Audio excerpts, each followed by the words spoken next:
Hello everyone, this is Carbonomics. Before we get started in today's video, if you like the content you see on this channel, please remember to like the video and subscribe, as it does help the channel immensely. It was Warren Buffett who popularized the idea of businesses having moats. Yeah, but what does that really mean? Like a medieval castle, companies can have distinct competitive advantages from their competitors that keep the competition away from taking their market share. Essentially akin to a moat surrounding a castle, keeping invaders out. There are five primary types of moats that a business can have: economies of scale, low cost producer, network effects, intangible assets, and high switching costs. Now, having a moat on its own does not mean that the company has a great business model. Not even close by any means. Boeing has a fantastic moat with economies of scale, and they only really have one other main competitor. But building planes is an extremely capital intensive and cyclical business, which certainly hurts profitability and gross margins, compared to other industries. With that said, we'll start with the first type of moat, economies of scale. The idea behind economies of scale is that as a company scales its production, increases efficiencies and reduces costs, there's a natural barrier there for a competitor to fight against. You'll see this commonly in industries with large production costs or capital expenditures like the automotive, warehousing, industrial, or gaming and leisure industries, just to name a few examples. Ultimately, in industries producing physical products, especially on a large scale, like the previous ones mentioned, it becomes increasingly difficult for a competitor to enter the space. It can take hundreds of millions or even billions of dollars to create the facilities capable to build products on an efficient and mass scale. Even for a recent example, take Tesla, for instance. The company has spent billions of dollars creating the factories necessary to manufacture its electric vehicles. The only reason the company stood a chance to begin with was because the electric vehicles market was underserviced by industry incumbents, and Elon Musk had a vision there. Even so, the company nearly went bankrupt several times. Elon Musk himself said the company was basically a month away from bankruptcy when they were ramping up the production of Model 3s in 2019. You don't hear about new car companies, starting up for regular combustion engines.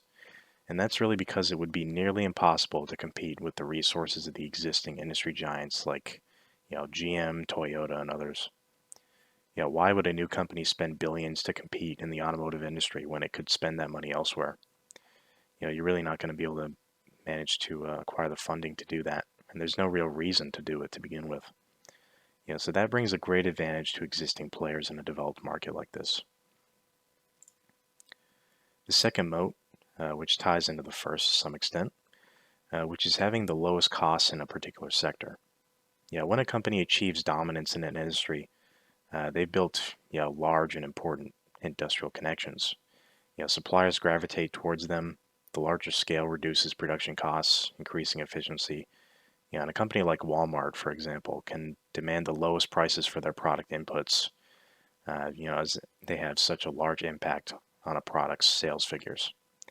Once a particular product is being sold in Walmart, that represents a significant line of business that can be used as leverage by Walmart itself to get the cheapest prices from these suppliers.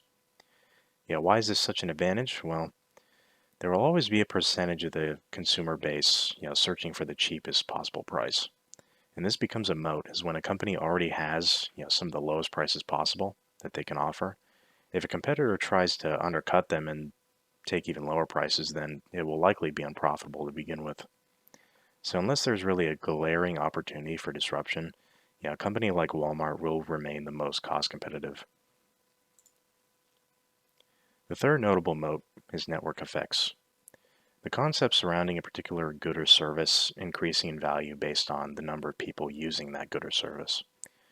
Social media, gambling websites, liquid exchanges for products or financial services like eBay, even commodity exchanges as well, like the CME. These are some of the various examples. Well, it can be difficult to build up that initial audience as more and more users begin to gather on a particular product. The faster and faster that user base is going to grow. And we've seen it with Facebook, which is still growing even with billions of users on its platform. At some point, it's basically impossible to create a similar product that could dethrone something like Facebook because it will simply never reach that level of traction. YouTube has a variety of potential competitors, but none of them can really dethrone it as the largest video-based platform because all the advertisers are going where the eyes are. So more eyes already on the platform leads to more funding and profitability, which can be funneled back into attracting more eyes, and the cycle continues. Without the large and growing audience, none of these products have any value. With no content creators, YouTube has no videos for people to watch. And if no one uses eBay, then there's no products for people to buy off the site. And once there's a leader in any particular product type, it's extremely difficult to pull an audience away from them. The fourth major class of moats is intangible assets, which refers to intellectual property like patents or trademarks, government approvals, brand, or geographical location. Although you could argue location advantages might be considered tangible, but um, we're just going to lump it in here. A classic example of this from Warren Buffett being his investment in Coca-Cola, where the primary advantage is its brand and recognition in the public's mind.